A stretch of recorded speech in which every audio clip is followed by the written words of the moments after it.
This is AnimeCons TV. We're your source for reports and discussions on anime conventions as well as other fan conventions. My name is Doug Wilder. Each month, AnimeCons TV dedicates entire episodes responding to your questions and comments. We've got a lot this month, so let's start off with some email. We got an email from Don who wrote, I stumbled on your website while researching a particular weekend's con activity in 2018. I'm surprised to see your guest biographies and especially your list of people who've been guests at more than 50 conventions. So, who compiles that information for you? How do you decide whom to feature in that 50 plus club? Actually, Don, it's all automatic. As long as we have the data of who has gone to more than 50 cons, and that's just collecting the information that's usually sent to us or presented by a con's website, it's automatically generated. We don't really moderate it. We just have our data collected and it pops up automatically. It's not like a special status that we grant to everyone. If we can track the data, it's there.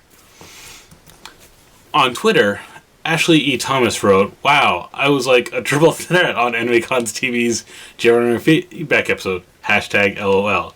Yes, my username is hard to say, so Ashley is fine. Well, Ashley, we're glad you got some feedback in. In response to a tweet hoping that we hit 1,000 YouTube subscribers, Bleak asks, is this to meet YouTube's stupid new monetization rules? You know, you can buy subs for not that much money, right? Well, kind of, but we'd really just like to hit 1,000 honest subscribers. We don't monetize our YouTube videos anyway, and we're not going to do something deceitful like buying subscribers. We'd rather have just 1,000 genuine people who are interested in following our podcast. So if you have a friend that you think would like us, send them our way and tell them to subscribe. In response to Shannon's episode on sexual harassment at conventions, Erica Freeman tweeted at us, good video. The links she provides are good and AnimeCons really need to roll up their sleeves and do this, especially the training staff part. In all my years of working at anime conventions, that was the weakest link. Volunteer X often has no idea what to do or how to respond. That's why I wrote this. We'll put a little link to her video right there, her article right there, and it'll be in the show notes. Also, Boycott Anime Matsuri, wow, I think they have some opinions, said, heck yes, snubs, we can think of at least one con that needs to watch this video very carefully. On YouTube, Trey Dorn wrote, I'm always surprised when cons don't have codified policies. Like, this is stuff that should be on the books from day zero. All the cons I've worked from day one, going back to the 90s, have had this stuff written down and publicly available. Also, I know this has nothing to do with anything, but the Nerd and Tie legal fund is in dire need right now. They're just at gofund.me/nerdandtie. So there, they just got a plug for their legal fund. And then Ashito Marisu, I hope I'm pronouncing that right, wrote, the convention I went to before going on hiatus did not have a code of conduct, from what I recall. I'm hoping they would include one once they return, or remind them what a convention does when they come back. So yeah, a lot of people like that. Joe James Cat wrote, well done, Patrick and Shannon. I've always stood for giving the victims a voice. Glad the idea of codes of conduct is taking root. Thank you, good podcast. And then finally, Shigete Media responded to last month's feedback episode. I bet one of you is going to read this for February's feedback app. But thanks for reading my comment. Haha. Well, there you go. We read your comment. And you got a good laugh out of me. So, moving on, Sparrow779 responded to Elizabeth's list of 4 things cons can improve. This made me think of a question that I wanted to ask.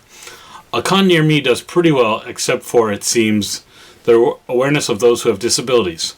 Like, I go with a friend who uses a wheelchair, and panel rooms aren't always laid out in a way that's accessible for him. So we have to move chairs, etc. out of the way. Staff have also incorrectly assumed that we're his handlers and given us the special needs stickers to line hop with him. On one hand, that's awesome because we get to sit with our friend, but it's also upsetting that they just assume he needs us to help him.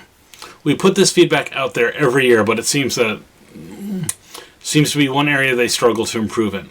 That's really disappointing because I think providing that feedback is really important to the convention. As far as giving you guys the stickers, part of me wants to say, just take it because it's a nice little bonus and you get to spend time with your friend. But if you guys really don't want it, I just tell the con staff or whoever, thanks, but no thanks. We don't need it. And I think more than anything, they'll appreciate you being honest, because a lot of people sometimes look for ways to kind of cheat the system, and the fact that you are willing to say, thanks, but no thanks, I think is very, very kind of you. But again, if you want to just, kind of take that as a win, that's your call. And your friend, if your friend wants to be able to hang out with you, that's fine too. As far as things like seats and stuff, this is something a lot of cons are still forgetting when they do layouts. And I would actually kind of put this on more direct feedback, is say specifically in your feedback that when whoever sends out the room layouts to the convention center from the convention staff, tell them they need to make a cutout section, maybe even with the right kind of tape, because every kind of convention center has different rules on what can be taped to the floor, but tape out a section of the floor where they don't put chairs to fit things like wheelchairs. I'm on staff for Anime Boston, as a lot of people who follow this podcast know, and I used to work with the convention center for layouts, and it wasn't until a couple of years ago that someone really brought this to our attention, and we had to start pushing it. Another thing that convention staffs can do is make sure they're going through and inspecting their rooms ahead of time to before programming even starts, ideally early in the morning, the day the con opens, or if things are getting set up the day before, go through, check rooms beforehand. And if they're not making a space that can fit a wheelchair, bring it to the attention of the convention center staff so that things can get set up for that. It's honestly, it doesn't take a lot of work, and if you're doing your room layouts properly, it's not that hard to fix out. And especially if you say to the kind of the convention center staff, hey, these are fewer chairs that you need to set up. Yeah, it may cut down the number of seats in the panel room or in the video room or something like that, but you're getting people access to it, and I think it's something that's very important. I think accessibility at cons is going to be a challenge. We're going to see a lot more people addressing going on, and I think a lot of it really boils down to it's not hostility. It's just things they didn't think about. Again, I'm really kind of surprised that you say this in your feedback to the convention every year, but don't give up. Keep bringing it up. Also, maybe mention it not just after the con, but a couple weeks before, maybe a month or a couple weeks before the convention starts, letting them know that this is a concern, because this is something they can fix in advance.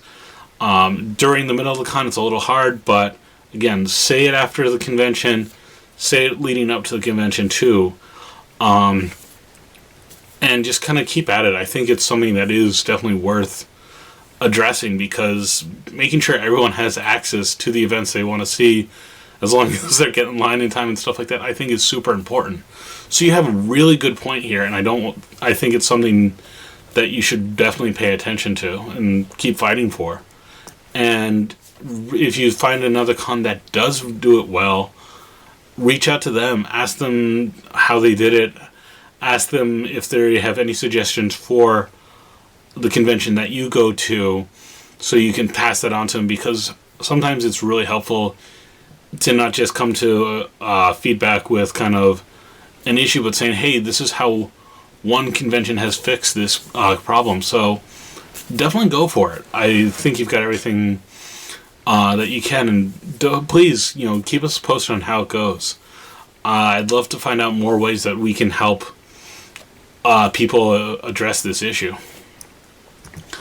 And now it's gonna after that's a long rant, let's take a look at the fan conventions that are coming up through April 2018, as found on fancons.com.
Next week, Patrick is going to report from Gallifrey 1, a Doctor Who convention. And then a week after that, I'm going to be talking about how to write a better panel description if you're applying to be a panel, and also I'll include how to write a better panel title. And we've got a lot of other things in the works, so definitely stay tuned to AnimeCons TV. And don't forget that we love hearing from you, our viewers. We got a lot of great feedback and comments this month, but we want to hear from you before our March feedback episode. If you're watching this on YouTube, leave a comment on our videos. Don't forget to like and subscribe us. As we said, we'd love to hit 1,000 natural subscribers. We just passed 930, so we have less than 70 more until we hit that 1,000 mark. And even if you don't normally watch us on YouTube, don't forget to drop by and give us another subscription to help us get to that mark. You also get email notifications about when new episodes come up. You can leave us a voicemail. We're at 762-ADEQUATE. That's 762-233-7828. And of course we have email, which is podcast@animecons.tv. And help us get the word out and tell your friends about us. Again, we'd love to have finally hit 1,000 subscribers. New episodes are posted every Monday at 3 p.m. Eastern or noon Pacific. We post them on Facebook and on Twitter, so all you have to do is share those links and or share our YouTube video. You can also subscribe and get new episodes every Monday. Search AnimeCons TV on YouTube, or subscribe to us at iTunes at itunes.animecons.tv, or watch on our site animecons.tv, or get the AnimeCons TV app for your Apple TV in the App Store and watch episodes as well as full costume contests in our extras feed. Don't forget that you can follow me on Twitter. I'm at Nigoki, that's Nigoki. Occasionally I also post things to an account where I kind of react to different anime I'm watching, or even some other things. That's just at Nigoki Watches. But yeah, that's all we've got the time for this month. Look forward to hearing from you guys next time. I'm Doug Wilder, and we'll see you guys soon.